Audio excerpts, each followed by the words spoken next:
Hello everyone, welcome to my channel Sarihari kitchen. ನಾನು ಸೌಂದರ್ಯ. ಇವತ್ತಿನ ವಿಡಿಯೋದಲ್ಲಿ ನಾವು ಸಿಂಪಲಾಗಿ ಹಾಗೆ ಟೇಸ್ಟಿಯಾಗಿ ಮಾಡ್ಕೊಳ್ಬಹುದಾದಂಥ ಒಂದು ಬೇಳೆ ರಸಮ್ನ ತೋರಿಸ್ಕೊಡ್ತಾ ಇದ್ದೀನಿ. ಈಸಿಯಾಗಿ ಮಾಡ್ಕೊಳ್ಬೋದು, ಹಾಗೆ ಟೇಸ್ಟ್ ಕೂಡ ಚೆನ್ನಾಗಿರುತ್ತೆ. ಬನ್ನಿ ಆಗಿದ್ದರೆ ಈ ರಸಮ್ ರೆಸಿಪಿನ ಹೇಗೆ ಮಾಡೋದು ಅಂತ ಹೇಳ್ಬಿಟ್ಟು ನೋಡೋಣ.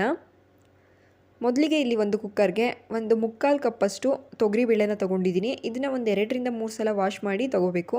ನೆಕ್ಸ್ಟ್ ಇದಕ್ಕೆ ಮೀಡಿಯಮ್ ಸೈಜ್ದು 2 ಟೊಮೊಟೊನ ಹಾಕ್ಕೊಳ್ತಾ ಇದ್ದೀನಿ. ಹಾಕಿಬಿಟ್ಟು ಬೇಯಿಸ್ಕೊಳ್ಬೇಕಾಗುತ್ತೆ. ಹಾಗಾಗಿ ಬೇಯೋದಕ್ಕೆ ಎಷ್ಟು ನೀರು ಬೇಕು ನೋಡಿಬಿಟ್ಟು ಸೇರಿಸಿ ಒಂದು 4 ವಿಷಲ್ ಹಾಕಿಸ್ಕೊಳ್ಬೇಕಾಗುತ್ತೆ. ನೆಕ್ಸ್ಟ್ ಇಲ್ಲಿ ನಾನು ಒಂದು ಮಿಕ್ಸರ್ ಜಾರ್ನ ತೊಗೊಂಡಿದ್ದೀನಿ. ಇದಕ್ಕೆ ಒಂದು ಅರ್ಧ ಸ್ಪೂನಷ್ಟು ಜೀರಿಗೆ, ಹಾಗೆ ಒಂದು ಅರ್ಧ ಸ್ಪೂನಷ್ಟು ಮೆಣಸು, ನೀವು ಸಾಂಬಾರು ಎಷ್ಟು ಮಾಡ್ತೀರಾ ನೋಡಿಬಿಟ್ಟು ಸೇರಿಸ್ಕೊಳ್ಬೇಕಾಗುತ್ತೆ. 1-2 ಹಸಿಮೆಣ್ಸಿಕಾಯಿನ ತೊಗೊಳ್ತಾ ಇದ್ದೀನಿ. ಖಾರ ಜಾಸ್ತಿ ಬೇಕಂದರೆ ನೀವು ಸ್ವಲ್ಪ ಜಾಸ್ತಿ ಕೂಡ ತೊಗೊಳ್ಬಹುದು. ಹಾಗೆ 1.5 ಗಡ್ಡೆಯಷ್ಟು ಬೆಳ್ಳುಳ್ಳಿನೂ ಕೂಡ ಹಾಕಿದ್ದೀನಿ. ಇದಕ್ಕೆ ನೀರು ಸೇರಿಸೋದು ಬೇಡ, ಹಾಗೆ ಡ್ರೈಯಾಗೆ ರುಬ್ಕೊಳ್ಬೇಕಾಗುತ್ತೆ. ನೋಡಿ, ಈ ರೀತಿಯಾಗಿ ಡ್ರೈಯಾಗೆ ರುಬ್ಕೊಳ್ಬೇಕು. ನೆಕ್ಸ್ಟ್ ಇಲ್ಲಿ ಒಂದು ನಿಂಬೆಹಣ್ಣು ಸೈಜ್ದಷ್ಟು ಹುಣಸೆಹಣ್ಣನ್ನ ನೆನೆಲಿಕ್ಕೆ ಇಡ್ತಾ ಇದ್ದೀನಿ.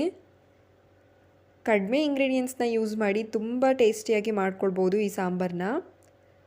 ನೋಡಿ, ಅಷ್ಟರಲ್ಲಿ ಇಲ್ಲಿ ಬೇಳೆ ಕೂಡ ಚೆನ್ನಾಗಿ ಬೆಂದಿದೆ. ಅದನ್ನು ಲೈಟಾಗಿ ಈ ರೀತಿಯಾಗಿ ಸ್ಮ್ಯಾಶ್ ಮಾಡ್ಕೊಳ್ಬೇಕಾಗುತ್ತೆ. ನೆಕ್ಸ್ಟ್ ಇಲ್ಲಿ ಸಾಂಬಾರ್ಗೆ ಒಗ್ಗರಣೆ ಹಾಕೋದಕ್ಕೋಸ್ಕರ ಒಂದು ಬಾಣಲಿ ಇಟ್ಟಿದ್ದೀನಿ. ಇದಕ್ಕೆ ಒಂದು 2ರಿಂದ 3 ಟೇಬಲ್ ಸ್ಪೂನಷ್ಟು ಎಣ್ಣೆ ಹಾಕಿಬಿಟ್ಟು ಎಣ್ಣೆ ಕಾಯ್ದಮೇಲೆ ಸಾಸಿವೆ ಜೀರಿಗೆನ ಹಾಕ್ಕೊಳ್ತಾ ಇದ್ದೀನಿ. ನೆಕ್ಸ್ಟ್ ಇಲ್ಲಿ ನಾನು 1-3 ಒಣಗಿರೋ ಮೆಣಸಿನ್ಕಾಯಿ, ಸ್ವಲ್ಪ ಬೆಳ್ಳುಳ್ಳಿನ ಕ್ರಷ್ ಮಾಡಿ ಇಟ್ಕೊಂಡಿದ್ದೀನಿ. ಹಾಗೆ ಕರ್ಬೇವಿನ ಸೊಪ್ಪು ಇದಿಷ್ಟನ್ನು ಹಾಕ್ಬಿಟ್ಟು 1-2 ನಿಮಿಷ ನೀಟಾಗಿ ಈ ರೀತಿಯಾಗಿ ಲೈಟಾಗಿ ಫ್ರೈ ಮಾಡ್ಕೊಳ್ಬೇಕು. ಕಡಿಮೆ ಊರಿನ ಇಟ್ಕೊಬಿಟ್ಟು ಮಾಡ್ಕೊಳ್ಬೇಕಾಗುತ್ತೆ. ನೋಡಿ, ಇವಾಗ ಫ್ರೈ ಆಗಿದ್ದಾಗಿದೆ. ಇದಕ್ಕೆ ಇವಾಗ ನಾವು ರುಬ್ಬಿಟ್ಕೊಂಡಿರೋ ಅಂಥ ಮಸಾಲೆನ ಹಾಕ್ಕೊಳ್ಬೇಕು. ಹಾಕ್ಬಿಟ್ಟು ಅದನ್ನು ಕೂಡ ಎಣ್ಣೆಲೇ ಈ ರೀತಿಯಾಗಿ 1-2 ನಿಮಿಷ ಫ್ರೈ ಮಾಡ್ಕೋಬೇಕಾಗುತ್ತೆ. ಹದವಾಗಿ ಈ ರೀತಿಯಾಗಿ ಫ್ರೈ ಮಾಡ್ಕೊಳ್ಬೇಕು. ಕಡಿಮೆ ಊರಿಲೇ ಮಾಡ್ಕೊಳ್ಬೇಕು. ಹೈ ಫ್ಲೇಮಲ್ಲೆಲ್ಲ ಇಟ್ಕೊಳ್ಬಾರ್ದು, ಸೀದ್ ಬಿಡುತ್ತೆ. ಹಾಗಾಗಿ ನೆಕ್ಸ್ಟ್ ಇದಕ್ಕೆ ಹುಣಸೆ ರಸನೂ ಕೂಡ ಹಾಕ್ಕೊಳ್ತಾ ಇದ್ದೀನಿ. ಹಾಕಿ ಹುಣಸೆ ರಸದಲ್ಲೂ ಕೂಡ 1-2 ನಿಮಿಷ ಈ ರೀತಿಯಾಗಿ ನೀಟಾಗಿ ಮಿಕ್ಸ್ ಮಾಡ್ಕೊಳ್ಳೋಣ.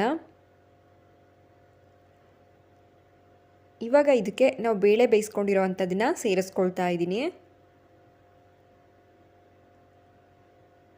ನೆಕ್ಸ್ಟು ನಮಗೆ ಸಾಂಬಾರದ ಯಾವ ರೀತಿ ನೋಡಿಬಿಟ್ಟು ನೀರನ್ನು ಹಾಕ್ಕೊಳ್ಬೇಕು. ರಸಮ್ ಆಗಿರೋದ್ರಿಂದ ತಳವಾಗಿದ್ರೂ ಪರವಾಗಿಲ್ಲ, ನೀರನ್ನು ಜಾಸ್ತಿನೇ ಸೇರಿಸ್ಕೊಂಡ್ರೂ ನಡೆಯುತ್ತೆ. ಹಾಕಿದಾದ ನಂತರ ನೀಟಾಗಿ ಮಿಕ್ಸ್ ಮಾಡ್ಕೊಳ್ಬೇಕು. ಈ ರೀತಿಯಾಗಿ ಅನ್ನದ ಜೊತೆ ಅಂತೂ ಒಂದು ಹಪ್ಪಳ ಹಾಕ್ಕೊಂಡು ತಿಂದರೆ ತುಂಬಾ ಚೆನ್ನಾಗಿರುತ್ತೆ. ನೀವೊಂದ್ಸಲ ಈ ರೀತಿ ರಸಮ್ನ ಟ್ರೈ ಮಾಡಿ.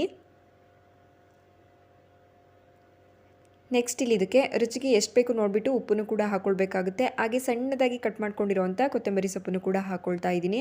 ಹಾಕಿಬಿಟ್ಟು ಮಿಕ್ಸ್ ಮಾಡಿ ನಾವೊಂದು 10 ನಿಮಿಷ ಮೀಡಿಯಮ್ ಊರಲ್ಲೇ ಇಟ್ಕೊಬಿಟ್ಟು ಚೆನ್ನಾಗಿ ಸಾಂಬಾರನ್ನ ಕುದಿಸ್ಕೊಳ್ಬೇಕು.